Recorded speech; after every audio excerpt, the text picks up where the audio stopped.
Elegí el colegio este por la diversidad de servicios que ofrecía, como por ejemplo es la escoleta matinera, que empieza a las 8 de la mañana y da la flexibilidad de poder llevar a los niños de 8 a 9.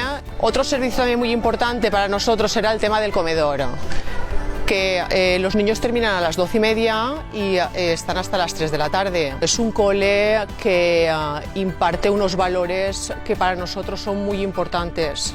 Uno de ellos, pues bueno, es los valores familiares. Los patios también están continuamente pintándolos, arreglándolos, muy adaptado para los niños de 3 a 5 años. Para nosotros, para mi marido y para mí también era muy importante que el colegio pues ofreciera el servicio de la ESO.